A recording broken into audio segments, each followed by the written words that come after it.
Hi everyone, welcome back. Today I am filming a bit of an update regarding my power chair situation because it's been a long time coming, but my new power chair has been confirmed, it's been funded, and it's finally on the way. It's not really sunk in yet, but I keep just randomly thinking I'm going to have a functioning power chair again soon and I can get on with my life again. Oh, I'm so excited. People often have a lot of questions about my experience with mobility aids, how I chose the ones I use, how they help me, how they don't help me. So I have been documenting bits and pieces of this new search on Instagram, and I thought I'd share my experiences up to this point just in case it's helpful for anybody listening who might be in the same boat.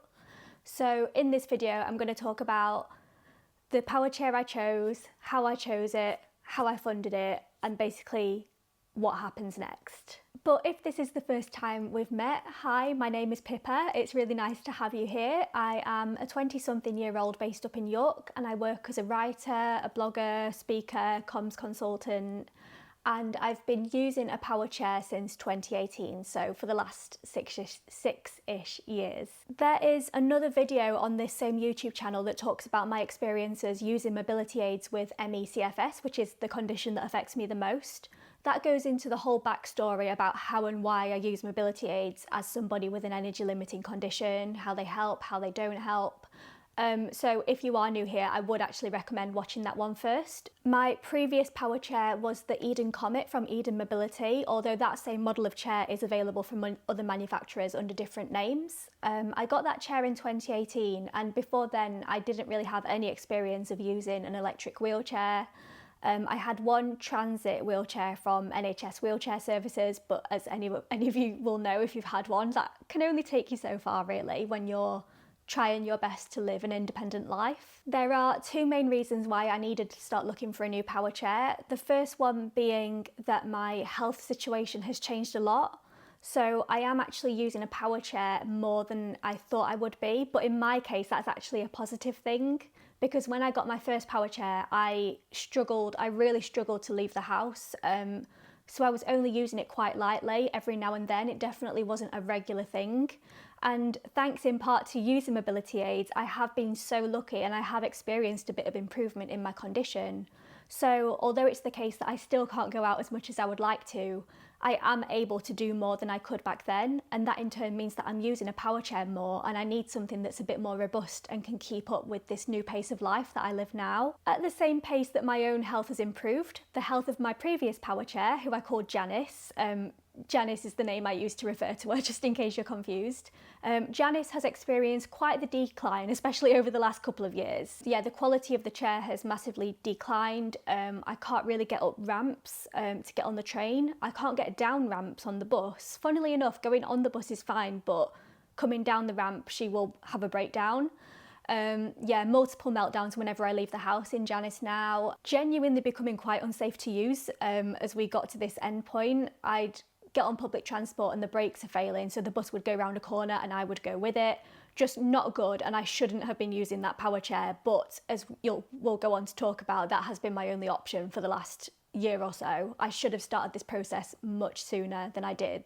Even though I would say it was at the end of 2021 when I knew that Janice was not going to bounce back and she was only going to start getting worse, I was still trying to think optimistically because I could have really done with her lasting another couple of years. So I didn't start the process of looking for a new chair as soon as I should do. And if there's one takeaway from this video, please start earlier than you think you're going to need it, because for all kinds of reasons the process can be so much longer than you expect it to be. But it has been a really interesting experience this time, because back then I had no expectations, I didn't really understand my needs that well, I didn't really know what I should and shouldn't be looking for.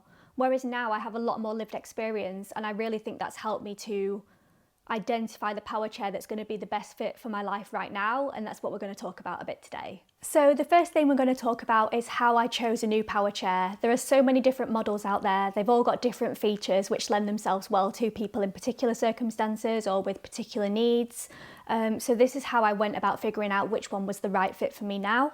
I am very fortunate to have an audience on social media, so like with many things, that was my first port of call. I think the best thing you can do is ask people with lived experience, so I kind of went to the community hive mind over on my Instagram and I described a little bit what I was looking for, and I asked people for any suggestions or anything they've experienced that might help me. The things I told them that I needed were a power chair which had a battery that was light enough for me to carry.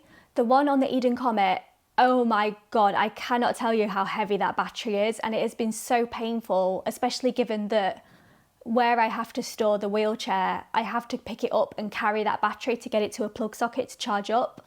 And it has genuinely been the bane of my life for the last 6 years. It was absolutely brutal. Even my friends who don't have a chronic illness have picked it up and been like, this is not okay. So anything would be a bonus in comparison to that, but I needed a battery that was lighter and easier to carry. The big challenge was finding something that would be durable enough for me to use outdoors and on little adventures, but it still needed to be portable enough for me to fit into a non-adapted car. So a lot of the more off-road geared wheelchairs that are really great for adventures, they don't fit into a standard car. You would need an adapted vehicle or need some sort of alternative arrangement. I don't have access to an adapted car, so I needed something that would fit into a standard one, but I didn't want to compromise on the quality of the chair, so that was a really difficult thing to accommodate both. I wanted something with larger back wheels or just the ability to better handle curbs or ramps. Again, like I said, my wheelchair, it was never amazing on that front, if I'm being honest, and with time the quality of that has declined. So even dropped curbs now in my old chair, I would go up to a dropped curb and the chair would still have a meltdown and almost eject me onto the pavement. That I cannot even tell you how many times that's happened recently. And then there were 2 extra things that would be nice if possible, but I was prepared to compromise, and I have compromised on these, but I would have liked something where there was a higher backrest, because I can get sore shoulders using mine at the minute, which has a lower backrest. And it would have been really cool if I could have one where I could elevate my legs and have that help from an autonomic perspective. But having those things would have compromised how portable the chair was, and at the moment having that portability, having it be portable was more important than those things. I can deal with those things and I can accommodate them in other ways instead. So from there, I put it out into the online world and people came back with suggestions. From that, I compiled them all into a spreadsheet, because of course I did.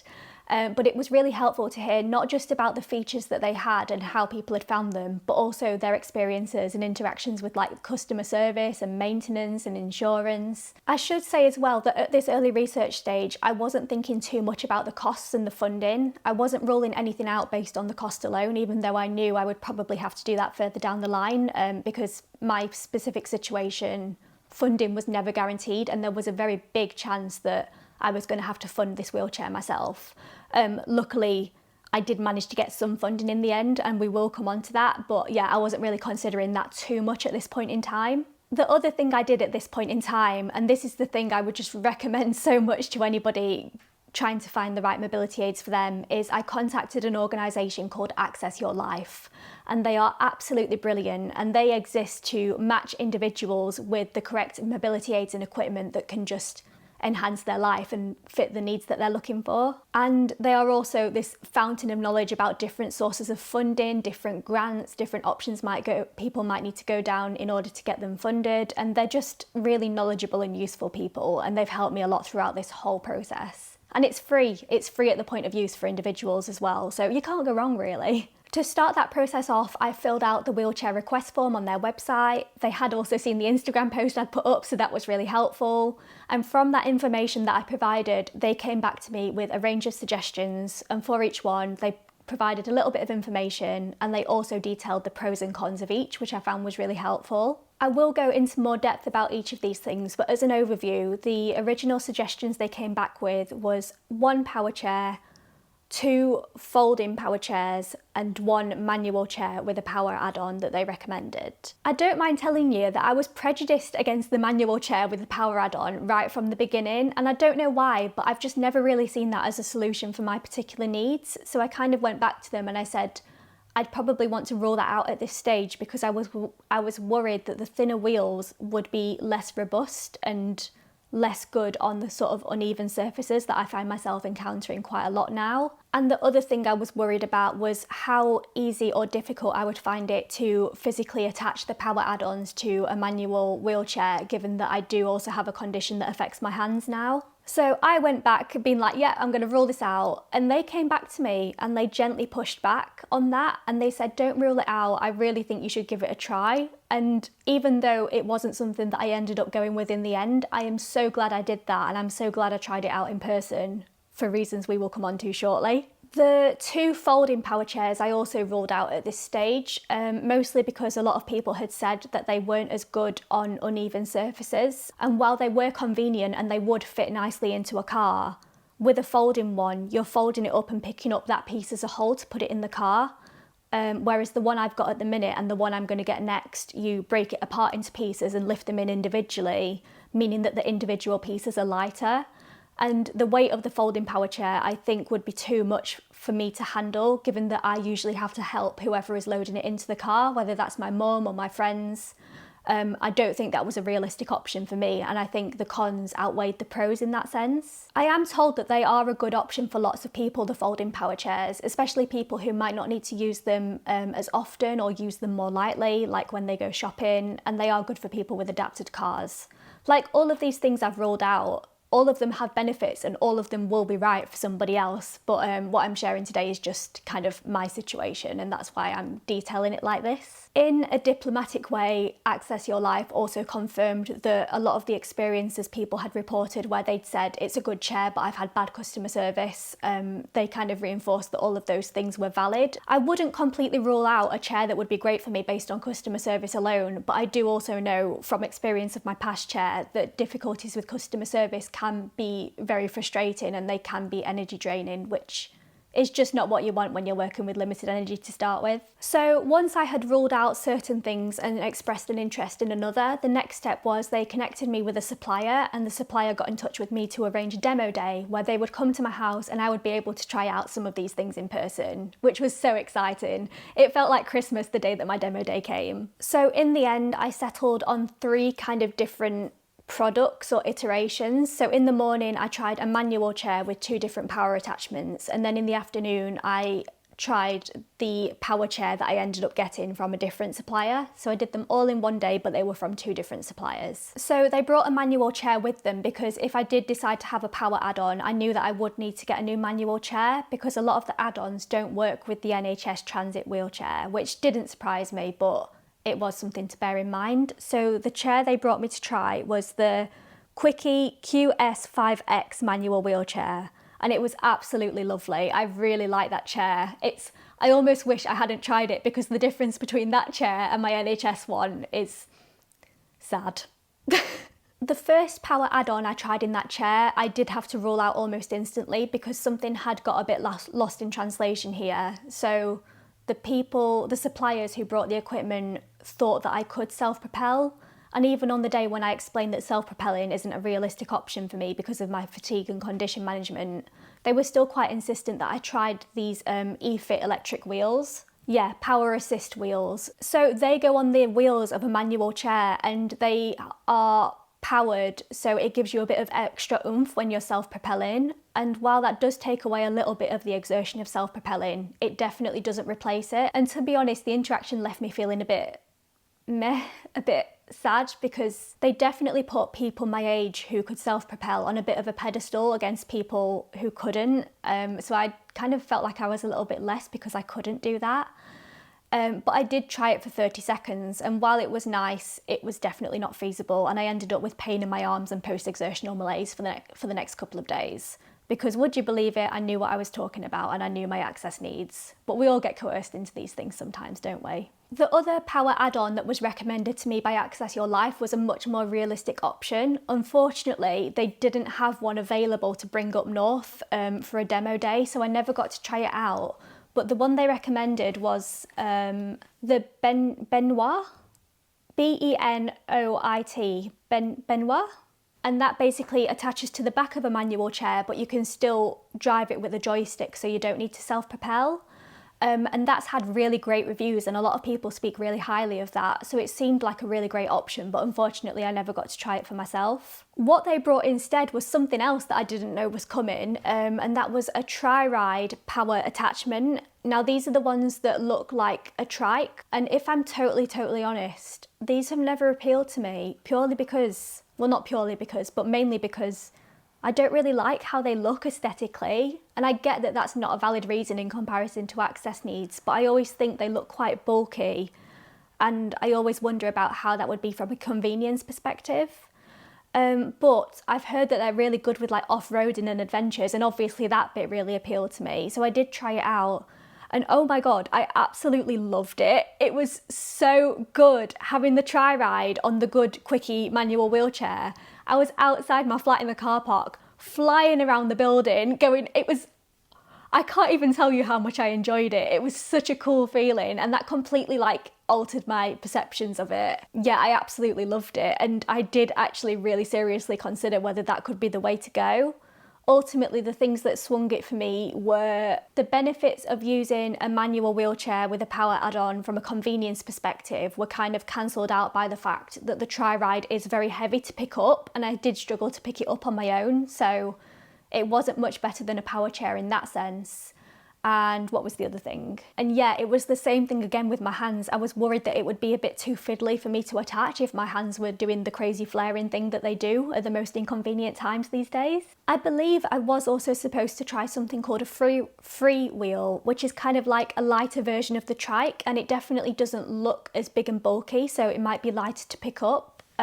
I'm not sure why I didn't try one of them. It was only while looking back while scripting this video at how it all went down, I realised that I ended up trying stuff that was very different to what was originally recommended. But I say it because if you're like me and you had automatically ruled those things out, it might be worth trying them, because honestly, that tri-ride was absolutely epic. I should also say as well, I had every intention of filming trying some of these things out, but the day it fell on, I had my dog Ruby, and if we're connected on Instagram, you might know that Ruby is obsessed with mobility aids. So it was quite full on me trying to try these different aids and ask the right questions and get information while I've got a little cavapoo who was acting like she was at Disneyland, running around all of these mobility aids. She was so happy and she had a great time, but it did mean that filming became pretty difficult / impossible in this situation. So that morning passed and I hadn't found something that felt like the right option, so I was pinning a lot of hopes on the power chair that was coming that afternoon, and it didn't take long after it arrived before I realised that this was definitely the best choice for me. So the power chair that I decided that I wanted was the Whirl C2. I do plan on doing another video once I have the power chair where I can show you a bit more in depth what it looks like and the different features and the things that made it appeal to me. But in a nutshell, it was great because it was definitely more robust than the chair I've got now. It's got bigger wheels. It can climb curbs up to 5 centimetres in length, which is epic, and that will help me so much. It comes into 4 different pieces and it can fit into the car. Admittedly, it is a little bit trickier than the one I've got now, but it is doable, and it means that I get the benefits of having a more robust chair, but it's still portable enough, which was like the big thing, the big obstacle that I needed to overcome. And then I knew I was getting old when I audibly said, "Oh, look at the size of that storage basket underneath it." But I'm telling you, it was a lovely storage basket. Underneath the seat of the chair, it's got a lovely storage basket and you can get all sorts in it, and I am embarrassingly excited about that. The battery of the Whirl C2 isn't light as a feather, but it is definitely lighter than the battery I've got now. It's much more comfortable and ergonomic to pick up. And yeah, I tried this chair on the demo day. I felt really comfortable, really secure. It was weird, and I have to kind of get my head around the fact that no matter what, it is going to be an adjustment, because you're so used to using the chair you're using before that anything is going to feel weird at first. Like even the seat and like the joystick, anything that was a slightly different shape did feel weird, but ultimately I felt safe, I felt capable, and I could see myself using that chair day to day, and that was the biggest indicator for me that this was the right choice. They also showed me a couple of accessories on the demo day, so there were things like the cup holder, which I will definitely have to get. Well, I am getting, because drinking water is something that I need to do. There are, I don't know how you say this, pannier bags, like bags that are designed to fit on the side and the back of the chair. I have ordered those as well, actually, because I find that the more storage you can get, the better, and that was another problem on my past chair. And yeah, like I do have concerns that I will have to address, and I'll come to those at the end, but ultimately I knew that this was the chair that was going to be the best fit, and I felt like I'd found the one. But now that I had found the one, I had to think about how on earth I was going to fund the blooming thing. In terms of the price point, I was actually prepared for worse. I knew it wasn't going to be a cheap chair, and I knew it was going to be significantly more expensive than the chair I had before, but it fell at around £5,000, the cost of this chair. And given the fact that some of my friends have had to fundraise 30 grand for a chair, 5 grand is much more doable in the grand scheme of things. And like I said before, I don't have access to a lot of the funding routes that people typically use to get a power chair. So I don't qualify for mobility allowance, so I can't use Motability. There's a lot of social support that I'm not entitled to, and for a long time I was thinking I'm going to have to find a way to fund this chair myself. And it wouldn't have been impossible, but it would have been very, very difficult. Fundraising and crowdfunding was an option that crossed my mind, but I didn't really want to go down that route given the fact that there are people out there who need mobility aids much more desperately than I do. They need them just to survive, and they aren't necessarily going to be in employment like I am. Like, I'm freelance, I can earn an income, whereas other people can't necessarily do that. So I'd much rather people put their money towards people in those circumstances instead. And then the other thing, if I'm speaking really transparently, is there were conversations about brand partnerships and gifting, but for me personally, it didn't sit right. And that's not to say that I won't do it in the future if the opportunity does come up. But what was offered to me and what that would require of me and the way you'd go about it, it just didn't quite feel right. My gut said no, and I always listen to my gut when it comes to these things. I have nothing against people who do decide to do that, and like I say, maybe I will do it in the future. It didn't feel right, so that wasn't something that I seriously considered. I only say that because people will ask, and people have asked, so that's that. So I'm thinking, okay, there's nothing really I can do. I'm going to have to try and fund it myself. I'm going to have to save up. But then when I started talking about getting a new power chair on social media, about 5 different people messaged me and said, Pippa, you can absolutely get a power chair funded through Access to Work. You will absolutely qualify for that. Now, this was news to me and I didn't believe them at first. I knew that Access to Work could fund mobility aids, but I didn't think I would meet the criteria for me to be eligible for that. I am considering doing a whole video on Access to Work in the future because, believe me, it is not for the faint-hearted, especially when you're chronically ill and self-employed and you're trying to communicate all the little intricacies of that while trying to make yourself fit into a very standardised box. It's a whole thing, but I actually had an Access to Work award prior to starting to look for my new wheelchair. Access to Work is a government grant that disabled people can apply for if they're in work, whether that's employment or self-employment. And it's designed to cover the extra costs of disability and the reasonable adjustments that somebody might need in order to do their job and earn an income. So I had my Access to Work award for a couple of years. Obviously, a power chair wasn't included on that. But when it came to thinking about whether I could get mobility aids included in my grant, I had to do a change in circumstances request. When I was wrapping my head around the fact that I would have to do this, I knew that I wanted to find an advocate to help me because, as I'm sure lots of you will know, these things can be so complex and you almost have to know the system and know how to play the system. So I did find an advocate to help me with my Access to Work stuff, and I think there are lots of great advocates out there and there are definitely pros and cons to using them. It's been quite an eye-opening experience for me because there's a lot I've gained and there's a lot I've learned, and they have been really brilliant in some respects, but definitely not perfect. And there were parts of the process that have actively been more difficult by having an advocate. So it's a weird one, and it's not a reflection on the advocates themselves or the brilliant work they do. And the big thing I gained from having an advocate was just them reinforcing that I am absolutely entitled to this. Like, I've got a really bad habit of playing my access needs down or thinking that I'm entitled to less than other people or that I shouldn't be asking for things. So even just hearing somebody say, like, Pippa, you are absolutely entitled to this, you meet the criteria and this is a valid access need, I found that immensely helpful and immensely comforting, and that really empowered me to do something about it. This is the bit where it gets a bit confusing and people have different opinions, because the advocates told me to do this set thing, whereas other people at the time and since have said you didn't need to do that, you should have just done this and it could have all been sorted a lot quicker. So even though I was doing a change in circumstances request and I already had an Access to Work award, the advocates helped me to do a fresh new application.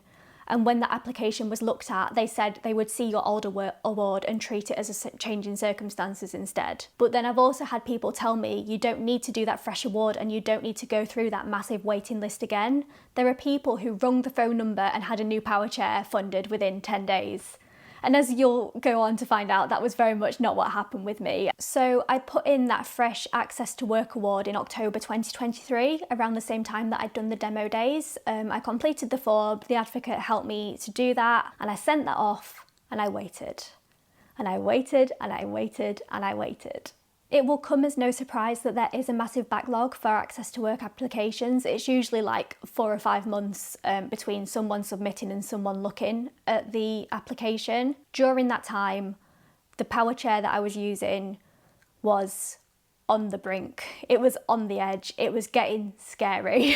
I had to keep using it. I tried not to use it wherever possible, but there were circumstances where I had to use it because I couldn't manage without it. And it was breaking down multiple times, every single trip out of the house. The brakes were failing. I don't know how it was still going. Sometimes it wouldn't turn on.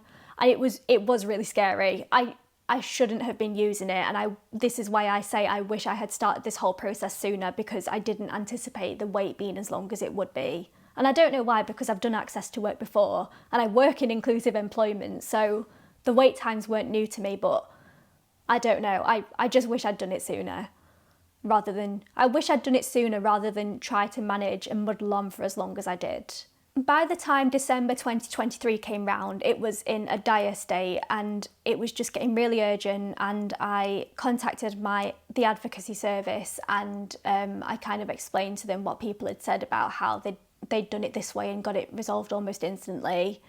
They had their reasons for not doing that, but what we did do was call Access to Work and flagged it as an urgent issue. We were on hold for about an hour, I remember that, but we did get through to someone eventually, and they did say, we will look at it urgently. And I thought, amazing. And like my advocate was saying, imagine if we hear before the end of the week and you have it sorted before Christmas. But that was not what happened. So we waited and we waited and we waited. After the Christmas break and around February time, I started sending weekly emails to Access to Work asking for a progress report, and nobody even got back to me to say, this is where we're at. So on the 13th of March 2024, the advocate made an official complaint. They sent a complaint to say, this is an urgent issue, no one has even got back to her with a progress update. That complaint was sent at 9:37 a.m. At 12:16 p.m. on the same day, somebody got back to me to start the process moving. That was what it took to get someone to look at my application, even though it was flagged as an urgent and unsafe issue. But after that really long period of waiting, like 5 to 6 months to get to that point, from then onwards, things actually moved really swiftly, to their credit. Things really did start moving then. I was assigned a caseworker, a different one to the one I'd had in my previous application. I had a phone call with that caseworker and I had my advocate present on a Zoom call, and that was where I made the case for why I needed this change in circumstances and why I needed a power chair. I also had to argue why I needed this power chair specifically and why I couldn't manage with a manual chair, and like nothing else was a realistic option. All through the time I was waiting, I was making sure that I was prepared to move whenever this happened. So the documentation I'd pulled together ahead of this, which I then sent on to the caseworker after we'd had that phone call, was I sent over the quote I'd been given for the Will C2 power chair. That quote was provided by TGA, who are the mobility providers who supply that particular power chair. As well as that original quote, you normally need to provide at least 2 backup quotes from other providers.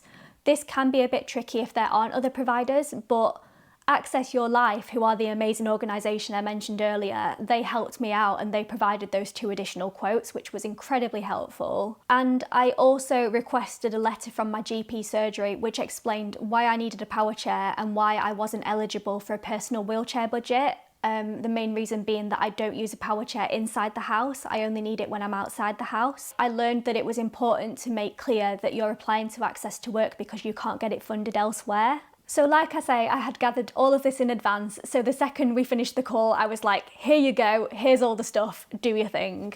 But there was one thing I didn't have. They needed to see a copy of the assessment that was carried out by TGA, the mobility providers, when they did my demo day and they brought the Will C2 power chair for me to try. So when you do try out a suitable mobility aid and you're interested in owning that mobility aid, the providers do this kind of paper assessment to make sure that it's the right fit for you.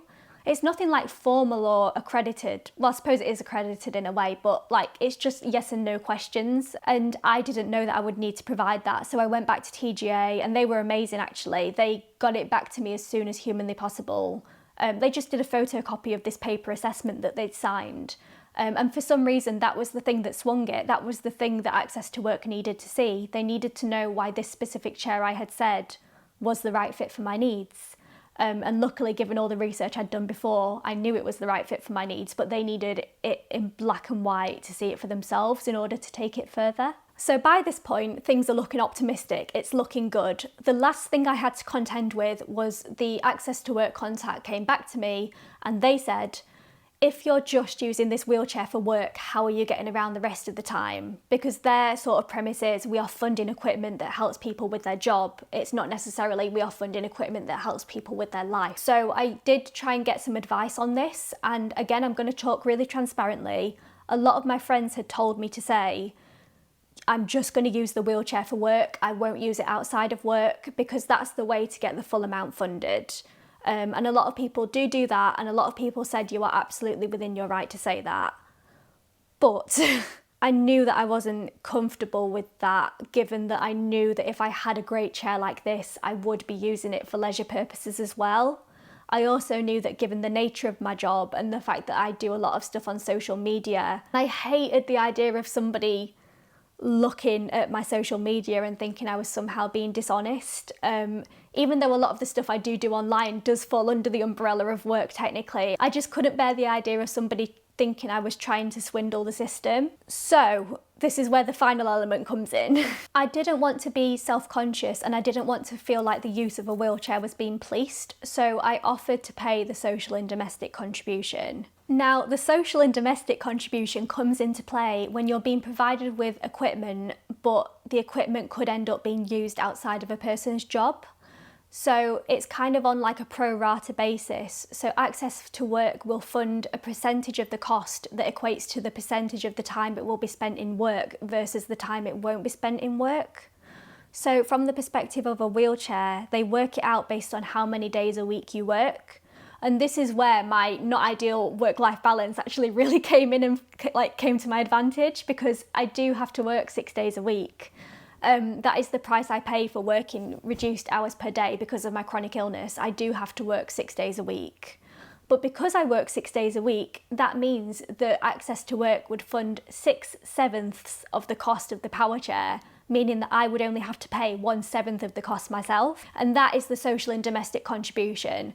I am paying for 1/7 of the Powerchair because there may be 1/7 of the time where I'm not using it for work and I'm using it for broader life as well. Something I forgot to mention here, the social and domestic contribution, if you've paid it, it is possible to get that reimbursed via a grant from Motability, and you can apply for that grant even if you don't qualify for the Motability scheme. I don't know a lot about it because I've not done it myself yet, but I am going to try and do that to try and get that contribution reimbursed. So the social and domestic contribution that I am paying and the total cost I am paying for the Powerchair is £713.57. And while that's a lot of money, if that's what I'm having to pay for a Powerchair that's worth £5,000 and that's going to open my life up again and give my career back and give me safety and autonomy and empowerment, I am more than happy to pay that.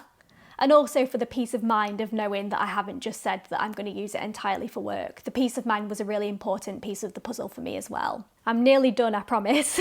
So all of these key conversations are happening during this period in March. It's all happened over the space of 3 days. It was moving quickly, which I was really appreciative for.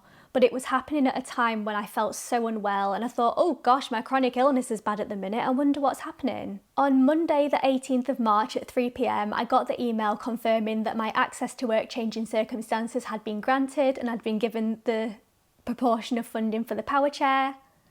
And at 2:59 p.m, 1 minute before, I had tested positive for COVID. It was all of the emotions, but I was genuinely in shock when I saw that email and I thought, oh my gosh, after all this and after all this faffing and all this time, that's it. We've done it. We've got a solution that is going to move things forward. So what happens now? After that funding had been confirmed, I did wonder whether I was going to have to wait months and months, because I'd been told by some of my friends that even after the funding got signed off, they'd had to wait a further 6 months for their chair to be delivered. But because I'm not having a custom chair, TGA called me and I nearly like fell to the floor when they said, you will have your chair in a few weeks' time. I was like, what?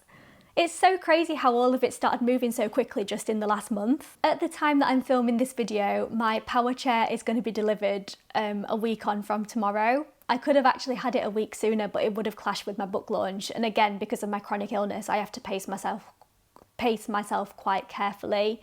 And sometimes even getting excited can just completely floor me. So I did have to delay it for a week for my own well-being, ironically. I am beyond excited, but I'm really apprehensive at the same time because I know that it is going to be a big change. Like I mentioned earlier, just the fact that the seat is a different shape, the joystick is a different shape, it's going to be different maintenance. It is definitely going to be an adjustment, and I think I'm going to have to build up to that quite carefully. Again, if I'm totally truthful, I am a tiny bit self-conscious about how I will look in it because this new power chair is more robust, which means it's not as dainty as my previous power chair. And the thing I loved the most about my previous one is that it looked quite nice and I felt quite good when I was using it.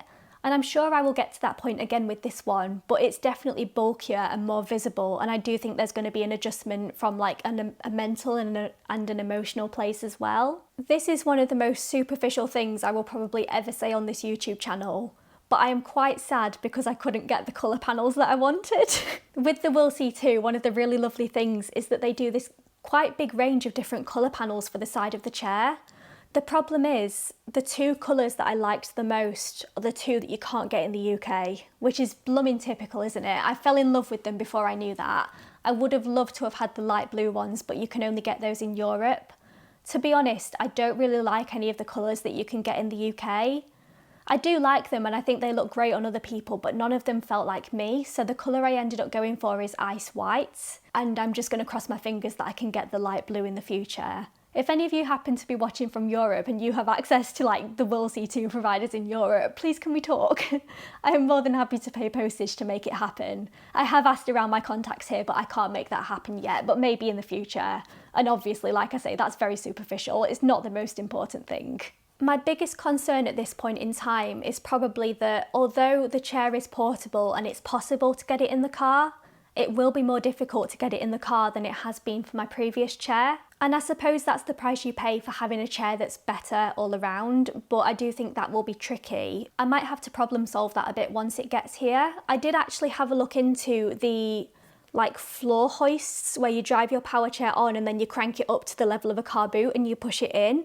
I think that could be a good option given that an adapted car isn't possible for us, but they are very expensive, so I'm not going to rush into that. I'm going to see how I get on first. A lot of people asked what was happening to Janice, my old power chair, when I got the new one, and that comes into play a bit here as well. So Janice is being retired to the countryside. She's going to retire peacefully. She's done her duty. She's served me as good as she can. But what's going to happen? It's not even the countryside, it's the coast, but my mum spends a lot of time on the east coast and it's a very flat area. So I think what we're going to do is Janice, the power chair, is going to go and stay with my mum. And then when I do go and stay with her, I will have that power chair there for the short, like inconsequential journeys I need to do there.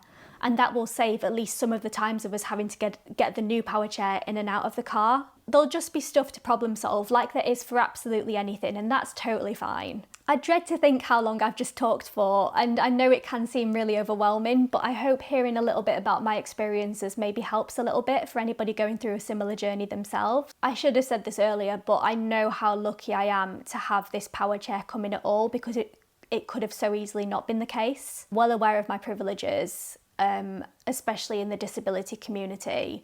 And if you are struggling to access the support you need in any walk of life, I hope you know that you have my empathy because it's a really tough thing and your access needs deserve to be met. It can be so easy to forget that in the ableist world we live in, but your needs matter just as much as anybody else's. But the one thing I think has been the hero throughout this whole thing is Access Your Life. They are a great organisation. I would definitely recommend getting in touch at any point of your own power chair or mobility aid journey. And if any of the team are watching this, just wanted to say thank you again for all your support right from the beginning. You are absolutely brilliant and just hats off to you. Like I say, I probably will do another video once the new power chair is here, and I'll look forward to showing you that if that's something that would be of interest. And the last very important point is I'm gonna wait until I've seen her in person before I confirm, but I think her name is gonna be Wilma. Wilma the Will See Too. Thank you very much for watching if you made it this far. You can subscribe if you want, and I'll see you next time.